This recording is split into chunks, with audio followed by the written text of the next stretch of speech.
And we're back. Joining us now, MSNBC's Rachel Maddow, New York Times columnist David Brooks, former Democratic Congressman Harold Ford Jr., and Republican Congressman Aaron Schock. He is the youngest member of Congress, the first to be born in the 80s, we should point out. And he represents the 18th District of Illinois, which includes Peoria, the 7th largest city in that state. And he's been chosen by his party's leadership to serve as a deputy Republican whip, and even received a waiver to serve on 3 committees in the House instead of the usual 2. So welcome to the program for the first time. A lot to get to, all of you. David Brooks, the national security fight. You heard Vice President Biden taking on his predecessor. This is now a fully engaged argument about whether the Obama administration is sufficiently serious when it's taking on the war on terror. He said of Cheney, he's either misinformed or misinforming. On the big picture, he's right. I mean, if you cover the Obama administration, they take it seriously. The idea that they don't know we're at war, they don't pay attention, they have the daily intelligence briefs. They take this utterly seriously. So Cheney's large charge is completely bogus. As for the specifics, I think there are a couple things he's right about. The KSM trial has become a total mess. What Joe Biden said today on the program doesn't pass the laugh test. The idea that we're going to try a guy, not acquit him apparently beforehand, are we going to make Dick Cheney the foreman of the jury? I mean, how do we know that? And then let him walk free. And then the second thing I think Cheney's actually right about is Mirandizing. If we had said we captured the 9/11 guys on September 10th, or one of them, should we have read that guy his rights and give him a lawyer? No, we should have tried to get some intelligence out of the guy. Rachel? There isn't in this case, and there hasn't been in any known modern terrorism case, any correlation between the usefulness of an interrogation and whether or not somebody gets read their Miranda rights. It just isn't the case. And in every single instance, every single terrorism case where there's been an arrest in this country in a terrorism case since 9/11, every single one has been handled, the person has been handled as a civilian criminal. There was a moment when Jose Padilla and Ali Al-Mari were handled in military custody. There's nothing magic about the time that they were in military custody. They didn't do any more magical forms of talking that they wouldn't do when they were civilians. So even on those grounds, I think that what you see as being correct in the vice president's charges, I just don't think it's there. Furthermore, I think it's only fair. This president has been as tough as anyone's been on terrorists. Throughout his campaign, he promised he was willing to go into Pakistan if need be. He was criticized by Republicans and Democrats. As you heard Vice President Biden, they've taken down several of the top 20 that we wanted to find in Afghanistan and Iraq. Our efforts in Afghanistan, 35,000 additional troops, some in the Democratic Party were opposed to it. This president charged ahead.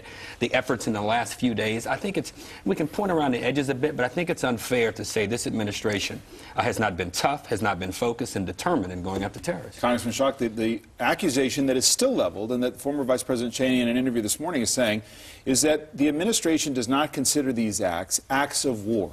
They are still considering them criminal acts, which he says is the wrong way to keep America safe. Well, look, all I can tell you is what my constituents are telling me and where I think most of Americans are, which is they see an American citizen who attacks our soldiers at a base in Fort Hood, Texas, tried in a military tribunal, and they see a foreigner who comes to our soil for the sole purpose of attacking our country and our American citizens, and he's read his Miranda rights. The majority of Americans, the polls indicate, do not support the president and this administration's plan to try these people in civilian court. And I think it's rightfully so why the administration is now backpedaling on their decision to hold these trials in downtown Let me New just York. take on one issue, and then you can make your point. I want to go back to the Khalid Sheikh Mohammed trial, because I think this is the point that I was trying to ask the Vice President about. Here was the headline in the Washington Post this week about how this is unfolding politically, which is not well for the administration. Obama to help pick the location of the terror trial, which can only be seen as a shot against his attorney general and his decision originally to put it in New York, which they reversed from. The tension here, Rachel, the whole reason why there are enemy combatants is to say these are warriors. They're not criminals. The president says that al-Qaeda is trying to destroy America, that we are at war. So these are warriors. And by virtue of the fact that the administration is saying, we're never going to release this guy, even if he were to be acquitted, does that not make the point that they should not even enter our justice system where there is due process, where there is a presumption of innocence, where any prosecutor knows the consequences that the defendant walks if they're not convicted? I think that even in the case of heinous crimes that have nothing to do with terrorism, that have nothing to do with foreign nationals, there is a frustration that there's a case that people who we believe are guilty might somehow get away. There's this frustration. That's what drives lynch mob mentality. I mean, we've always had that sort of tension. But the fact remains there have been 3 convictions under military tribunals, 3, and 2 of the people convicted are now free. It's no great guarantee that anything awesome is going to happen in terms of guaranteeing guilt and guaranteeing a long sentence to do the tribunal route. When Richard Reed came up in civilian court and he tried to make the case that he wanted to be called a soldier, he wanted to be treated in the terms of war, the judge in the case, William Young, said, "You are not an enemy combatant, you are a terrorist, you are not a You are not a soldier in any war. To call you a soldier gives you far too much stature. War talk is way out of line in this court. You're a big fellow, but you're not that big. You're no warrior. I know warriors. You are a terrorist, a species of criminal, guilty of multiple attempted murders." I think Americans cheer that sentiment and the idea that we're going to elevate Khalid Sheikh Mohammed and call him some sort of warrior when he's comparing himself to George Washington at Guantanamo. But David Brooks, the president is expending a great deal of political capital on a decision that was being made to put him in the civilian system so that the rest of the world thinks we're fair. And yet, the vice president this morning is saying he's going to be convicted, he's going to die. Other administration officials, including the president, have said that he'll most likely face the death penalty. How is this holding up American jurisprudence? Yeah, well, there's a policy in transition. Eric Holder, the Attorney General, took this decision without consulting the president, without consulting the national security apparatus, did it on his own. And slowly and now quickly, the White House is pulling that back. And so they are going to try to, I think, take it out of New York, but they're not there yet. The idea that we can try someone and guarantee a conviction and guarantee they won't walk free, I mean, this is a betrayal of our values. I mean, what the correct charges against Gitmo were that it's a betrayal of our values. We're fighting our values in a way that, we're fighting this war in a way that betrays who we really are. And this is the essence of that. What Joe Biden said on the program today will be laughed at around the Arab world. Congressman Schock, the larger question of Republican dissent, if you look at it that way, or attacks on this administration. The top terrorism advisor to the president said this on this program last week. I'm tiring of politicians using national security issues such as terrorism as a political football. Are Republicans and Republican attacks against this administration helping al-Qaeda?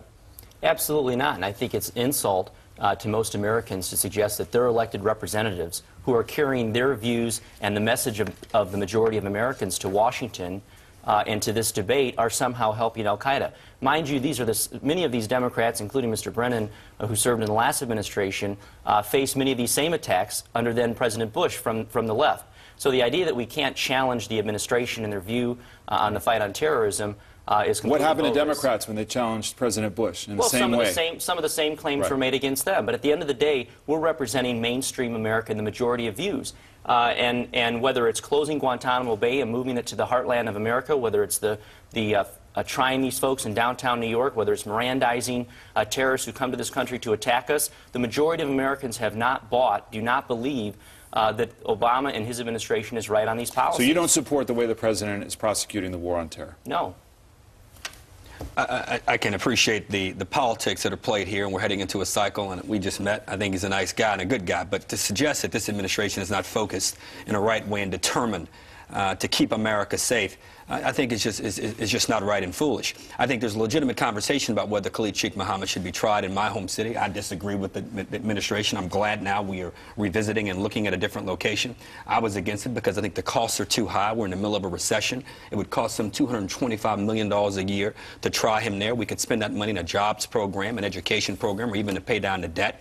But to suggest to play politics at this moment, the Democrats raised the same concerns when Bush was in office, and the same answers were given, and some similar answers were given by Republicans. The truth of the matter is, Congress and the Senate ought to be focused on our efforts in Afghanistan, Iraq, and ensuring that our AFPAC policy works. The conversation around Pakistan and Kashmir and whether or not a resolution there will help us resolve our issues in Afghanistan are far more important than a volleyball going back and forth about who's at fault. Barack Obama and his administration deserve tremendous credit for what they've done up to this moment. All right, quick comment, then I want to move to domestic matters. First of all, I want to make it clear, nobody's suggesting that President Obama or his administration don't want us to be safe. What we're suggesting is he's taking unnecessary risks. Well, can I just, I'm sorry though, what's the basis of the assertion that reading somebody their Miranda rights is unsafe? We did that with every, wait, hold on, we did that with every single person who has been arrested on terrorism charges since 9/11. Nobody's ever made an issue of it until the Obama administration and this case with Abdul Muttalib. Literally, what's the problem with being read your rights? That wasn't the problem before. Well, first of all, you suggested earlier that reading someone's Miranda rights has never indicated that they talk less to our intelligence We've never folks. heard that from the FBI. The fact of the matter is we do know that after the Christmas Day bomber was read his Miranda rights, that he did in fact stop cooperating with our intelligence. That's not true, actually. I mean, it's not what we know from the people who've been involved in it. But there is, the factual basis of these assertions is so thin. Rachel's right about that. In fact, I think when he was read the rights, the report suggested that he shared more information after. That could be wrong, but the question. But there is a debate. There is a debate about whether he should have been treated throughout as an intelligence asset without being Mirandized in order to bring people in who had more expertise specific to Yemen.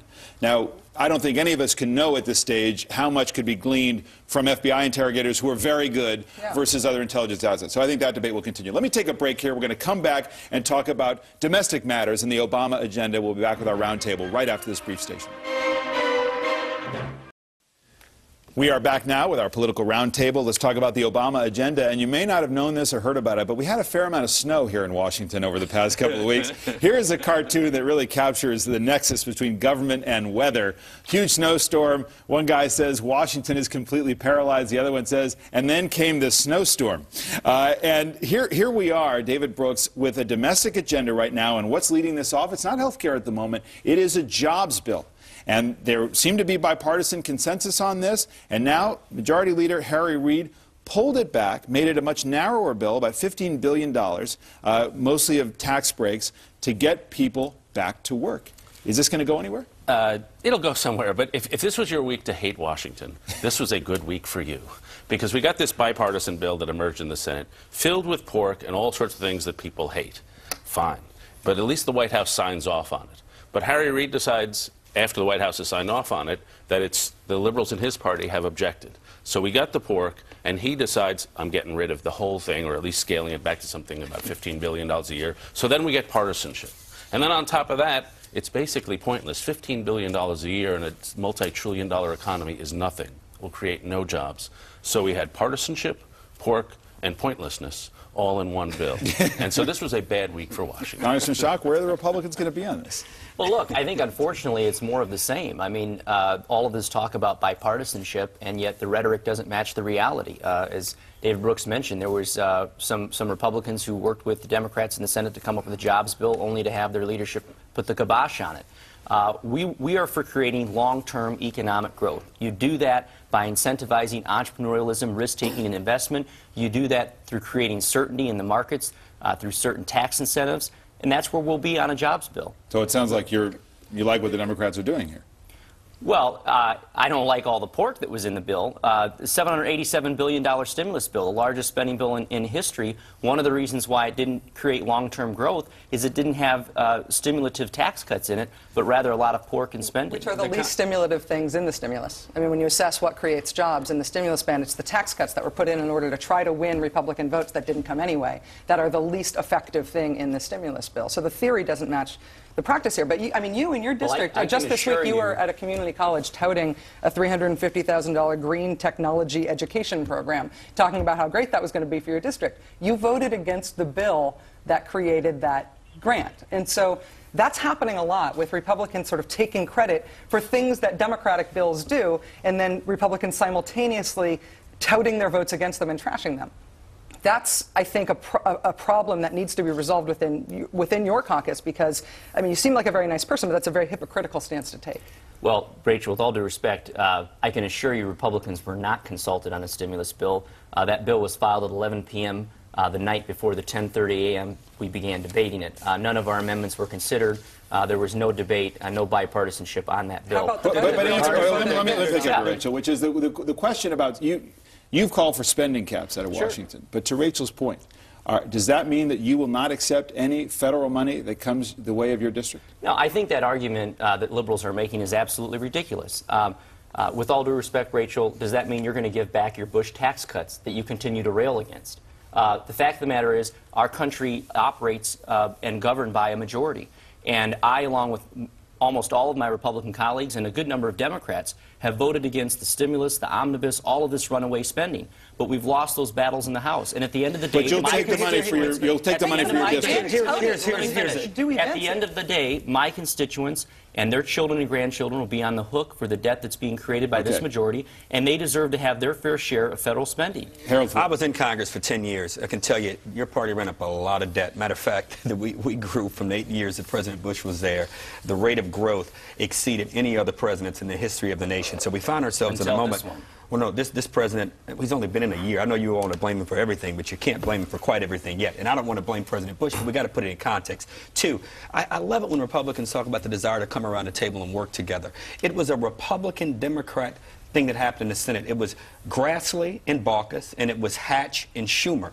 That was the centerpiece of the stimulus bill. The jobs bill was working its way through the Senate. But it was McConnell who told Reid the other day, I will not work to collect any votes for this bill if you bring it to the floor. There has to be a genuineness and a sincerity here. Republicans say they want deficit reduction and deficit control. They vote against a deficit commission. I do hope President Obama will use an executive order to create a deficit commission, in spite of what Republicans may say. You can't have it one day, Monday in the morning, and have a different message in the afternoon on Tuesday. I think it just has to be fair. Now, Democrats deserve some blame here, but Republicans have to be honest, too. This conversation exemplifies what's wrong with Washington. It's like two guys fighting in the ocean to see who drowns first. I mean, both parties are responsible for the deficits, and both parties are responsible for the fiscal suicide. And if you look at the polls that came out, a whole bunch of polls came out this week, and they show both parties very negative. Unprecedented levels of distrust in Washington. Unprecedented, historically high levels of people who want to get rid of their member of Congress from both parties. A level of distrust of Washington that is absolutely unprecedented in American history. And it's because the two sides are trying to fight each other than actually do something bipartisan or actually do anything. And so bipartisanship has become a wedge issue, a way to make the other party look bad. So bipartisanship has been twisted into just another partisan reign. But the issue is not bipartisanship qua bipartisanship. It's hypocrisy. I mean, if you are for PAYGO, if you're for a deficit commission, until the president of the other party comes around for it and then you're against it, we're not talking policy anymore. We're not talking about bipartisanship. You shouldn't be blamed for not getting Republican votes on that.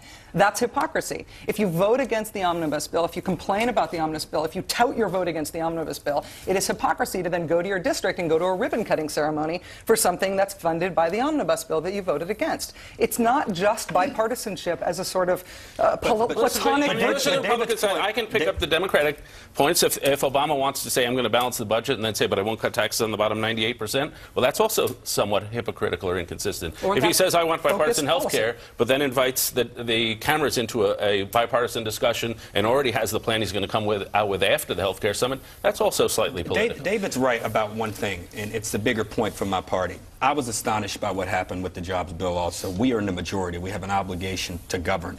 And the American people react and revolt when politicians feel like they know what voters want. Health care is important, but if we don't focus on jobs and jobs and jobs again, I think Vice President Biden was right. Democrats will suffer in the fall. The reality is families are having problems at home. Businesses are having problems running themselves, or should say people running them are having problems. And the reality is people are worried about their future. And ultimately, your point is the right one. I only make the point about the back and forth of it. There has to be some honesty about bipartisanship. You can't in the morning say you want it, in the afternoon do everything. Let's talk about the prospect of bipartisanship when it comes to health care. The president will have a summit on February 25th. The cameras will be on. There'll be Republicans and Democrats there to talk about the issues. The truth is, Congressman, that health care reform is in trouble. But are the Republicans on health care prepared to say yes to anything? Absolutely. From day one, back in April, I joined with over 100 Republican colleagues of mine on a letter with John Boehner and Eric Cantor to the president, who said, Mr. President, we want to work with you on health care reform. We have ideas. We want to meet with you.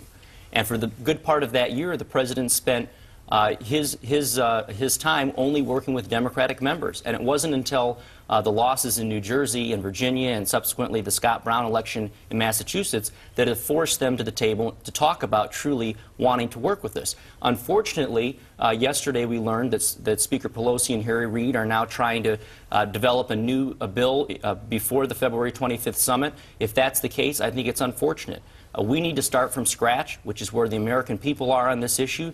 They have overwhelmingly rejected both the House and the Senate versions. And if the president was willing to start from scratch, is truly willing to be a negotiator and meet us halfway where the American people are, we will support it. Rachel, how difficult is it that the White House clings to the belief that the best way to win the argument on health care is to pass it first? It's a very difficult way to apply leverage on Republicans to cooperate. Well, I mean, the last time that we had Republicans in to do a bipartisan summit, or the first time we had Republicans in for a bipartisan summit at the White House, right, was March of last year. We spent the entire summer while the Senate Finance Committee didn't meet. Senate Finance Committee with 3 more Democrats on it than Republicans. So instead, this bipartisan group of 6 could meet to try to work it out. The Republicans in the House proposed 4 planks that they wanted in health reform. They wanted buying insurance across state lines, allowing individuals to pool together, state innovation, and tort reform. Versions of all of those things are in the bill. Famously in April, President Obama said, if I'm willing to go a lot further than I have on tort reform, what are you willing to give? Republicans said nothing. We're literally not willing to give anything in exchange for that. So the idea that it's just now that Democrats want to sit down with Republicans is, again, it's factually wrong, even though it's Beltway common wisdom. David Brooks, will there be reform this year? I would say the chances are 70% no. I mean, I don't think there's going to be much of a deal. I think that the big picture is if you average like the last 10, 15 polls on the Democratic health care reforms, it's against probably 55 no, 38% yes, something like that. It's just hard to do a big national transformation when the public. But that's something you wrote this week, that voters are in no mood for a wave of domestic transformation. Right. Were they initially? I don't think so. I think, you know, we had a period between 1932 and 64 where people basically trusted their government. And that ended because of Vietnam and Watergate and a lot of other reasons. When the president came in, it was not like 32 and 64. People had this incredibly high level of distrust. And if they had this economic security and you come at them with an institution they distrust with a whole bunch of change, they're going to have even more insecurity. They're going to recoil. I think that's what's happened. I think the president would have been wiser to go step by step to rebuild that trust in government. I still think that's what you should do today. I want to talk about 2010 politics, and I want to turn to you, former Congressman Ford. The question of whether you're going to run to challenge New York Senator Gillibrand in New York. You're being coy about this, and yet everything you're doing has the hallmark of you being a candidate. Are you going to run? I haven't decided yet. I'll make a decision in the next few weeks. I have to tell you, the travels around the state have been great, encouraged, humbled by what people are saying. The press and the pundits are focused on carpetbagging and some of the politics around it, but people in New York are expressing the same concerns that we've been expressing around the table. It's a big concern about health care, but a bigger concern about the economy and jobs. Well, let's talk about some of the carpetbagging issues. One of the questions that's come up is, are you really a New Yorker? Do you pay taxes in New York? Have you filed at least a partial return for the time you spent there? Absolutely. Paid taxes on all New York income the last 2 years, and for the first time in '09, my wife and I will file as residents of New York. But this is politics. They've tried to distort my record on choice, distort my record on other social issues. But at the end of the day, voters in New York are as unsettled and as worried about their futures as any other set of voters across the country. At the end of the day, many people in the state don't know Senator Gillibrand, don't know a whole lot about her. But there'll be time if I run and litigate that line by line. The bigger issue, I think, is what David has raised, and partially what the Congressman has raised here. Democrats, we are in a position to make things happen. People are no longer interested in keeping score in Washington. They want outcomes. And at the end of the day, if we are not seen are not able to show how we're producing jobs and at least mindful of reining in the size and the growth of government, because every business, every household is reining it in. I hate to use the example of being in the airport and listening to someone share with me how they're sitting around their table cutting back, and they said, you better, if you get there, make government cut back. And we've got to be mindful of that as Republicans and Democrats. Bigger picture is important, but so is accountability on some issues, including a couple of others that have come up for you. There's so much talk and anger about bonuses on Wall Street. You have worked for Merrill Lynch. Are you going to release how big your bonus was with Merrill Lynch and other tax return information so voters know? David, if I become a candidate, I was in Congress for 10 years. I understand the closures. The simple answer is yes, but I'm not a candidate yet. I've answered questions throughout, and again, I understand. But you won't say how big your bonus was with Merrill? I had a contract with Merrill Lynch. I had a number of things I had to do. I satisfied that, and I was paid. I make no bones about it. New York City, New York State depend heavily on Wall Street. I'm a believer that the system ought to be reformed, but putting a tax on banks at a time in which the recovery is as timid and as fragile as it is, 680,000 New Yorkers work in this industry, the importance of the revenue to the city and to the state of New York, I'm not afraid, nor am I ashamed to say, if I run for the Senate and I win, I will defend the biggest industry in my state. So how big was the bonus? David, if I run for office, I'll talk about all of those things. What about the question of whether you're pro-choice or pro-life has come up? Final question on this, which is, would you support parental notification in New York, something it now does not have? I have in the Congress. I voted against late-term abortions. I voted against late-term abortions. I am pro-choice. The record has been distorted. The president of the Tennessee Planned Parenthood has said that Harold is pro-choice. He's a friend. My wife is pro-choice. I can assure you who I wish happy Valentine's Day to this morning. If I were not pro-choice, my wife nor my mother, Mom, happy Valentine's Day too, they neither would allow me in their homes. Parental notification in New York, you'd support it? I'm for parental notification other than extreme cases where a judge may have to be involved if there's a dispute between a child and a family. If your daughter can't go to an NR-17 movie, David, without some notification, it would seem to me that a family ought to be made aware of some of these. Rachel Maddow, bigger picture on 2010 politics. What do you think the president can be saying now to Democrats who fear that this is a repeat of 1994 in this regard? The prospect of losing on health care reform, being stymied on health care reform, just as they were stymied on the crime bill as well, that chaos theory that Democrats can't achieve. Yeah, I think that when Nancy Pelosi noted this week that 200 bills have passed the House that have been sitting in the Senate not going nowhere, and 70% of those, more than 70% of those, had more than 50 Republican votes when they passed the House, is a key of what's going wrong. There's a real problem in the Senate. And the Democrats need to be able to show that they're doing the things the country needs to be done in this difficult economy. And with a broken Senate, they can't do it. And I think that what they're going to need to do, both practically to get stuff done and to show voters that they're serious about it, and that they're not wusses and they can't get rolled the way Republicans love to roll them, is by actually taking on what's broken in the Senate. And Congressman Schock, what is the reason that Americans should restore Republicans to power in Congress? Because there needs to be some balance in Washington. You mentioned 94. Where's the imbalance now? The president hasn't achieved the big things he's trying to get. Well, I think his agenda is clearly out of touch with mainstream America. It's why we had a rock star president a year ago with over 80% favorabilities, and now he's below 50%. It's because cap and trade, the stimulus, health care bills are out of touch with where America wants us to be.